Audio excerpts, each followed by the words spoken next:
Okay, welcome back. The goal of this video is really just to give you kind of something you can use at home after you've started to try to program with this, to make sure you can do some simple things with the Eclipse tool. Not so much this is about teaching you Java at this point. This is really just to give you a video that you can look at in case you're having some problems, or I know how it is. You sometimes, well, you went to class and everything seemed crystal clear, and then you get home and you're looking at your keyboard and you go, I'm not really sure where to start anymore. Or worse, you click the wrong thing and all of a sudden it's all goofy looking, and it's like, well, how do I get back to square one? So I'm going to try to go through a few of those things, and I am going to show you a program that you can type in yourself, which I think will be useful, and get it to run. It's very simple. And then hopefully you'll even modify it a little bit and play with it and see what it can do, so you'll start to learn when you start to see error messages, and then how you can repair them. And what I want you to do is get confident with using the tool. So there is our friend Eclipse Java, which we installed in the last video. We'll double click on it and it pretty much should look like what you're seeing here. I believe this is how we left it off, with all these little sections.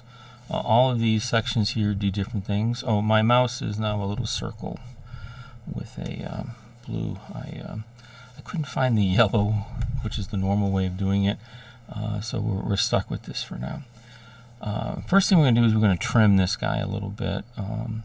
We do not need these two, at least for the foreseeable future. If for some reason you got rid of accidentally the wrong thing, so let's say we get rid of this and we get rid of that, and we say, oh no, I need those back. Just go up here to Window, go to Show View, and there is the task list, and Show View again. I believe the other one was Outline, and you see they're back. So if for any reason any of these windows that you use, if you ever lose one, you accidentally close it, just go up here, Show View, and you can grab it and get it back. But for now, we don't need these two guys. Another thing, just before I even go into what's going on here, just the mechanics. Typically, you recognize these guys. So if I maximize it, well, all of a sudden it's the entire screen is now that one, and I can restore it back to where it was. So if I want to maximize it, and then I hit this one, it restores it back to where it was. If I minimize it, now typically when you minimize a window in Windows, it goes down to the bottom. Well, in this case here, when we minimize it, it goes over here to the left. If we minimize this one that I have now, it'll go to the right. What was at the bottom is now up here. If I minimize that one, actually I never tried this, it will go to the right also. So I want to get back to where I was, so I can come over here, I can get him, he's all the way out.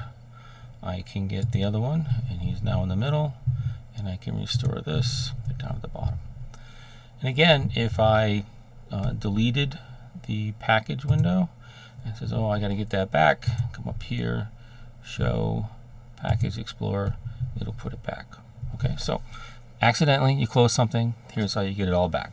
Okay, now what are these things? And these are pretty much the three windows that we're going to be dealing with. The first one over here to the left is where you're going to store your projects. Now, projects are made up of source files that you're going to write, and also libraries of classes that you are going to use to make your program run. It's one of the reasons why we like using this IDE, is because we will find out there are not just tens, not just hundreds, there are thousands of classes out there for you to reuse. And so I'm just going to talk about this for a real quick second. It's one of the big things about classes is that you're constantly reusing other classes. So you only have to write something once, and then you can reuse it multiple times, Or better yet, someone else wrote something that does something really powerful, and you just use their classes so that you don't have to rewrite all that stuff, you just use it. A great example is, for example, developing an application in Windows. Microsoft has a ton of class libraries, one of them being .NET is one of their big ones. And within that, you can build a functioning Windows application. So in other words, instead of you having to create all these windows, you just call a class that creates those windows for you. You don't do all those drop-down menus. You use the classes that Windows provides for you, Microsoft provides for you. So that's the reason why you need this IDE, is because you have all of these libraries that you have to manage. And then there's this other attribute of Java that you got to get used to, is that every class that is created is in its own file. So if I just said there was thousands of potential objects, that's a lot of files. All right, so this tool is going to manage all those files for you. Now, you're not going to be making that many files. Don't have to worry about that. But your files, your programs are going to access all those guys. So that's what the Package Explorer part is going to deal for you. It's going to manage all of your source files, all of your projects, and all of the Java standard and optional class libraries that we'll be using through the semester. So that's here. In this part is the source file. This is where you're going to write your code. There's a window that's going to pop up in the information here once we start going, and you're going to be doing all your typing in here. Down at the bottom, there are a couple of tabs, windows down here. One of them is problems. So think of problems as being error messages. So you typed in the wrong thing, or and the compiler says, "Oh, that breaks the rules." That's what a compiler really does. Is it basically says, I only understand these rules, and if you don't follow these rules, then everything's broken. Which, by the way, if I haven't mentioned this in class or we haven't talked before, one of the first things you need to understand about computer science, this is bottom line: computers are dumb. They're not smart. They don't do anything. They're as smart as you are in how you program them. You make them smart. The computer itself is not smart. It's your programming. It's your ideas. It's what you do with that machine that makes it amazing. All right. A car is not a race car unless you have a race car driver in it. I mean, the car just sits there. It doesn't do anything. It takes someone to get into the car, turn on the engine, and then drive it to go do something in a race. It's the same thing here. The machine doesn't know what to do unless you tell it what to do. That's what this programming part is all about. So, as it is a dumb machine, okay, and hey, we can talk about artificial intelligence later, but and since it's a dumb machine, it has very finite rules, and you have to adhere to those rules. So when you give it a command, it only understands it if you put it in the correct format. If you put it in the wrong format, it will give you error messages. All right, that's just a compile error. Later on, we're going to find out there's something called logic errors, which a logic error is, yes, it compiled, but it gave you the wrong answer. And the reason is because you put in the wrong commands, maybe in the wrong sequence, the wrong type of math, whatever. That's on you, not on the machine.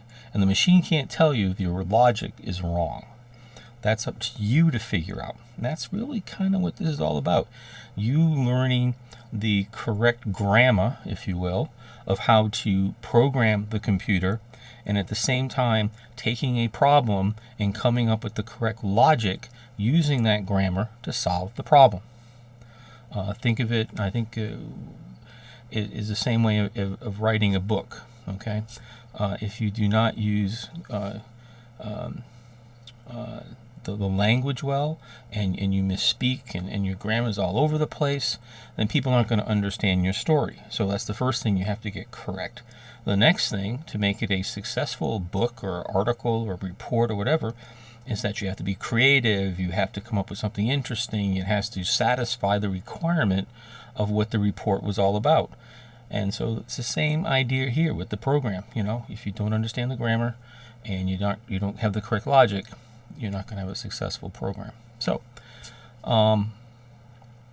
let's talk. What do we want to do next? Oh, so in here, these would be the problems.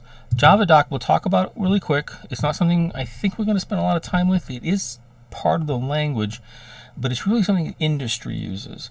One of the things in software engineering that is very important is documentation, and this provides a way for us to put documentation as we're programming, and then it will parse it off separately from the program here, so that you can create a document that explains what your program does. It's a very powerful tool.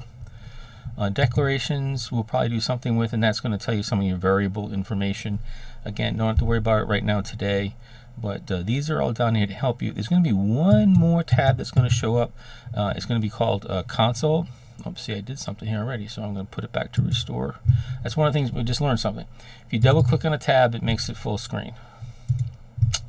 So you click on any of these tabs and it'll make it full screen, and to get back you just do restore. But anyway, here will be something called console, and that will be the output of your program, or what you input into the program. And when we get done with this first program, you'll see what that's all about. So those are the basics of what's going on. Write your program, store your files, get your output, and any of the error messages down here. That's pretty much the life you're going to be living, is right in there. All right, so the first thing we're going to do is we need to create a project, because right now we have a blank tablet. We have nothing here. There's nothing going on right now. So we are going to create a new project, and you'll get this window to pop up. And since I am not, let me see what I want to call this.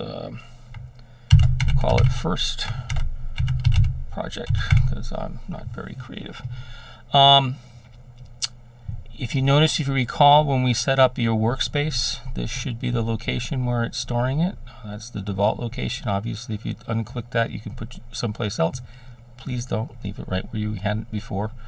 I would recommend using this. You shouldn't have to change this, but if you do use this, there are different versions of the JRE that's probably available.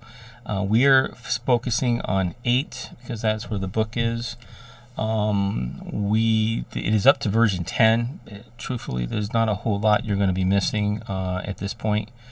So 8 is fine.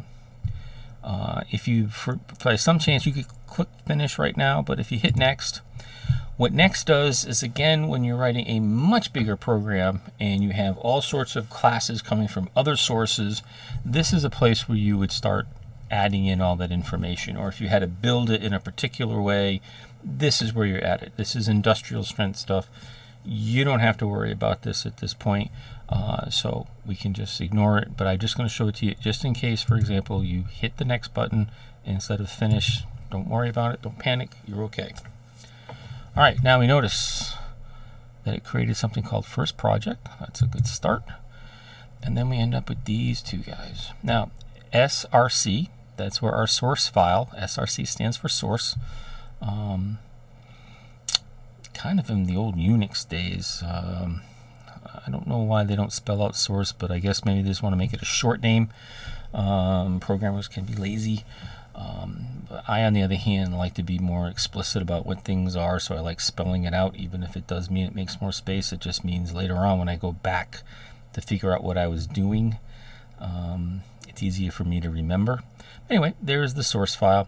Up at the top is the system library. All those classes I told you about, it's all in here. So let's just take a quick look at it, and you get a sense that there is an awful lot of stuff in here. Awful lot of stuff, and if I open it up a little bit more, it gets to be even more stuff. And each of these are more stuff. Okay, so you get some sense here that there's an awful lot of information inside of these guys here that you're going to be making use of. Okay, you do not need to go in there. There's nothing in there for you to play with, at least at this point. But that's the idea of why you have this IDE, and what's going on here is you're making reuse of an awful lot of other information. So now I don't have anything in source. It's empty, doesn't come packaged with anything. So there's two ways to do this. One way is you say new and you say new class, all right, to create our first program. As I said, every source file is a class. You can do it that way. I prefer doing it here. Now, here's the reason, is that eventually you'll have multiple projects along here that you've been working on. Okay, so let's say you had 5 programming projects in a homework assignment, or 2 projects in a homework assignment. You might have 2 of them up here where you're working on them. If you do it up here, sometimes there can be some confusion as to where it's going to put that class. Did it put it in this project or the project that's underneath? I like being a little bit more explicit and just right-clicking on the source folder and hitting new class. So here's our first project. There's our source file, our source folder, I mean. So that makes sense. It's all right there in first project. We don't have to worry about any additional packages or anything like that right now. And we're just going to give it a name. We will say test welcome. Do something more imaginative. Yeah, test welcome's okay. I guess nothing better than that. All right. And this is actually going to do an awful lot of the creation of the class for you. Okay. It's kind of a neat tool. It takes a lot of typing out of your hands, if you want to say so, and it standardizes how things look a little bit. So we're going to make it a public class. Okay? It's not private or protected, or it's not a package. It's a public class. Most of our stuff for the near term is going to be the same way. We're not going to deal with these right away. We might be dealing with those later. Now, which method stubs would you like to create? Now, there are things called constructors, which are involved with it. Whenever you create the object itself, it'll run these things automatically. Inherited abstract methods is like when we have classes that inherit information from another class, which again, much later on. But for now, we need this one. Now, what is this for? This is a very special method call that basically says this class is the class that the program starts from. So as I said, each class has its own file. Programs are made up of multiple classes. When the computer, which I said was dumb, says, okay, I see all this stuff you have here, where do I start? Well, by adding this method call, this is going to tell the computer start here. Okay, so we're going to see that in a second. So make sure you click that. Nothing else you have to click, and hit finish. And it's automatically generated. So now this is your first, if you will, Java program. It's a bit of a stub. It's not a complete program. It doesn't really do anything useful at this point. But it is a program. And you can type this in, and it would work for you once we're done. We're going to add a couple of things just to make it a little bit more interesting. Okay, so first thing I want you to notice is that the name over here of the file, testwelcome.java, is the same name as this here. All right, so the first thing is I'm going to make this a 1. All right, first you should notice is that it got underlined by red. A little message over here popped up, this little thing. Okay, so first thing to notice is that Java, this Eclipse compiles all the time. In other words, every time you type something at the screen, okay, it's looking at it. And if it doesn't like what you have there, it sends up an error message. Okay, so if I do something and until I get rid of it, it'll stay there. It is always compiling the program, constantly. And the part of doing it is it's continuously, what I mean by compiling is it's checking those rules. For now, we'll just use that definition. It's checking the rules of the language all the time. And so when I type, if I just type my name in there, it says, well, there's not a reserved word called John. And so it's saying there should be, but there's not. But they says, oh, that's an error. What are you doing with that? And so we can get out of here. And we do that. It takes a second. It's not going to go away instantaneously because it has to look at it. It has to recompile without it being there and say, okay, everything's all set again. And the bigger the program, the slower it'll get. The lower the processor that you have. In other words, if you don't have a very powerful machine, it will take a little while, but it will happen. Sometimes you may just need to pause a second And so don't panic about that. But we got this mess that I made here. So one of the things that you can do is we can look here in our problems. Oh, that's only if I run it. Okay. We can just click here, and you can see I will get some information. And it's basically telling me that I need to rename the test welcome, or I need rename the file. In other words, so I have these two choices. I can either rename the file to test welcome 1, so it'll match this, or I need to rename the class to test welcome to match the file. So that was extremely helpful.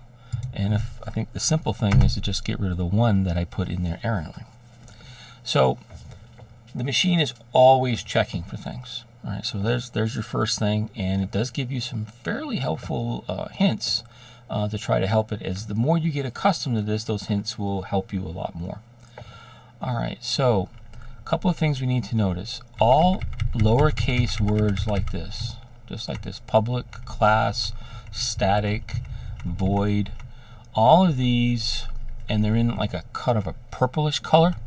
I'm afraid the colors here aren't that distinct, but sorry about that. But all of those are what we call reserved. All lowercase words are reserved words. These are special to Java. So when I was telling you about the rules and the syntax, these are all words that mean something to Java. So for example, I should never create a variable called public and try to use it, because right off the bat it's going to say, well, wait a minute, public is a reserved word. You shouldn't be using it this way. So we're just going to get rid of that. Excuse me. Now, test welcome is a name that I came up with, and you notice it didn't give me any error message on that. It's not a reserved word, so it didn't notice any errors. One of the things is that Java is case sensitive. So Java is case sensitive.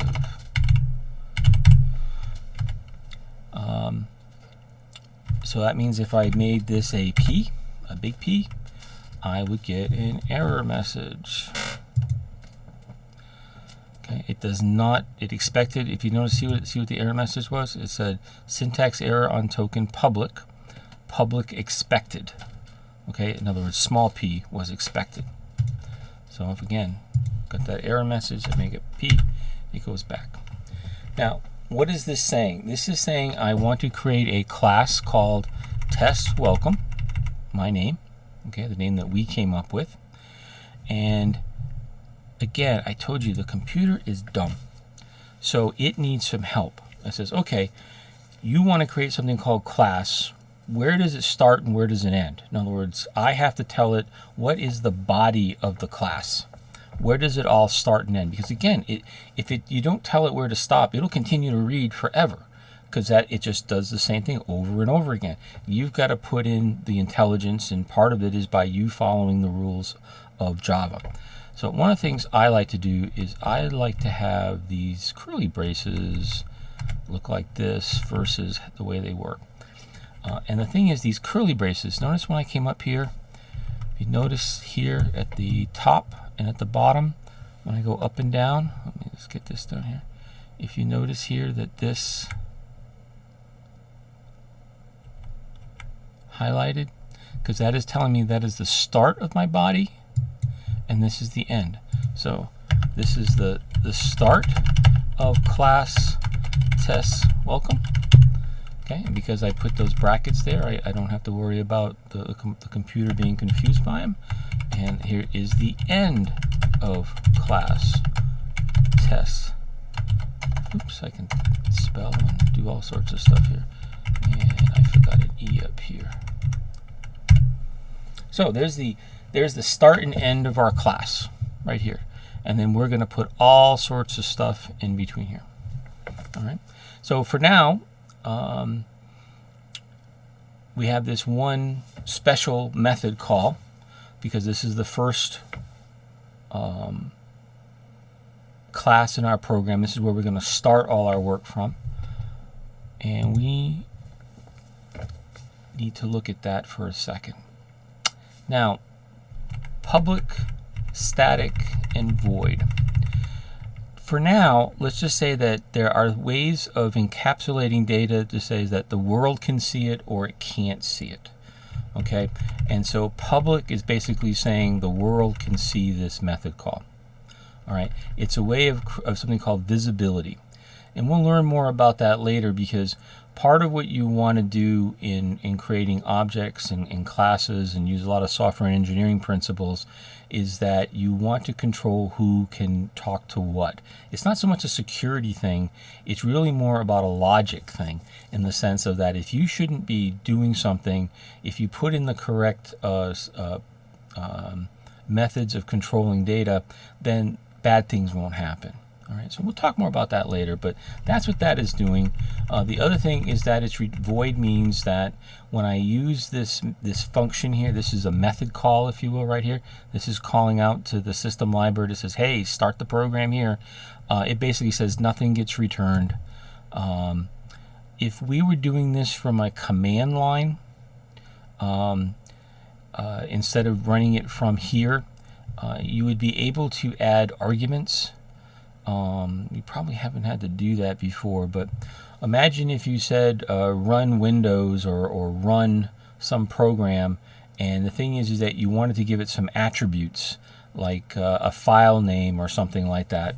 This is the ability of being able to read that data in if you want it to be. It would read in a string, which is an array of characters, which I know you don't know what an array is, but we'll talk about that later. And that's really all that's there for.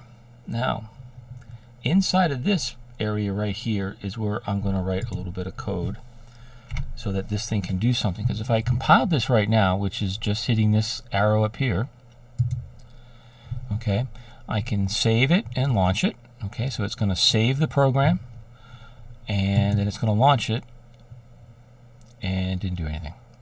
Why? Because there's nothing here. There's no action here. This is basically just stubs.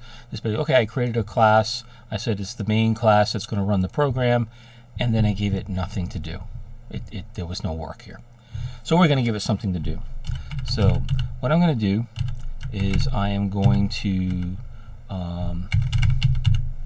output some data to the screen. But first off, wait a minute, what's all that stuff that's popping up there? Well, let's go back a little bit. So first off, I type something called system. System is one of those big old classes that, oops, sorry, well, actually, maybe I'll leave it, no, I'll do this. Is a class, yeah, I'm going to do it that way, that's in that library that we talked about. It's in Java Lang. It's all Java programs have some basic functionality, basic libraries that come with every program. In other words, it's just part of the program.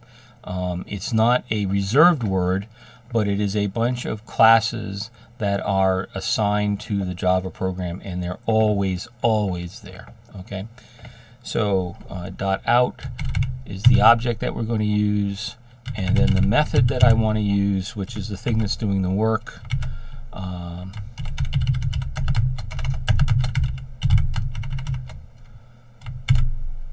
And that's the message that I want to send out. I want to be able to say hello world. So what I did is I used a library function, and I used a method call, println, and basically what it's going to do is it's going to take this message here. Well, actually, let's see what it does. Again, we use my little run icon up here. So right up at the top here, hit that run icon. It's going to say, do you want to save it? Because I should have saved it, but it's going to say you didn't save it, so I'm going to save it for you. Say OK. And now here's that console window that we talked about, and out comes hello world. Not very exciting, but but it's a start, and from here you can start doing a lot more stuff. Okay, so this is just to start you into being able to type something into the computer, being able to get it to run. All right, so let's walk through this again. Actually, let's do something real first. Let's talk about that case sensitivity stuff. So if I typed in a small s, you see I'm getting an error message. See that case sensitivity? System cannot be resolved. It has no idea what that means. And so I have to have a capital S, because classes should all begin with a capital letter. And every word in the class, so like in this case I had 2 words, test and welcome. So notice I had this first one was a capital T, and the second word is a capital W. Everything else is small. You can have numbers in there, you can have whatever you wanted, but the first word should be a T, a capital, and the second and all other words should all be as a capital. That is not a tradition, but it's kind of the how most programmers will build things. It's there's something called a user's guide, and typically there's rules of how you should write your code, especially code that is case sensitive, because if you don't follow rules, and people start doing it, and then one person comes in here and makes this a small t and makes it a big T, it's kind of like it'll cause confusion, because this is a different object. Notice, boom, I got an error message. It's not just because of that, but it's because this is actually a different object because of that small t. Okay, anything else I want to do in here for now for this one? No, I think this is enough for you guys to just play with this. What you should do is that after you get it to work, which I hope you do, is make some changes. Put your name in here instead of doing this. Get rid of this double quotes. Put 2 double quotes and see what it does. In other words, experiment with it a little bit, because that's the other part of this. Compared to something else you may do, there's really nothing. You can't harm anything. There's nothing you can damage. And you should feel this is kind of neat homework in the sense of that you'll know you got the right answer because the program worked. There's no question about it. So the idea that this is a kind of a sandbox for you to experiment in. One of the things that I want to impress upon you is that it is quite possible for you to copy code from all sorts of places that will satisfy any problems that we pretty much can dish out. I have no doubt in my mind in that. The trick is that you will learn a ton more by you struggling and working on the stuff yourself and solving it yourself than just copying. So if I just came in here and I said, well, I need to create a Hello World program, and I cut this out of here, and I found on some website how to do this, and I came in here and I did a paste. I think I can do a paste. Right there. And I hit compile, and it all worked, and I went, I'm all done with my homework. Okay, the thing is, you learn nothing. And the trick here is that this is a skill that it will only get worse down the road, and it'll be easy when you take the tests to know if you've been doing this or not doing it. There's no way of fooling it, because when you get a test, the exam will be write a Hello World program, and you don't have a tool like this, and you don't have Google, you don't have anything. You're going to have to make sure all of this rules, you followed everything. You knew how to do comments were this way, you knew about the brackets, you knew about these library functions, and you knew how to do it. If you don't do it yourself, you're not going to learn it. So this is a great place, and it's also a great place to experiment. There's, like I said, nothing you can really harm. All right, I'm going to stop here. There's some other things that we can do, but I'll add those later. So good luck and have fun with this. Bye.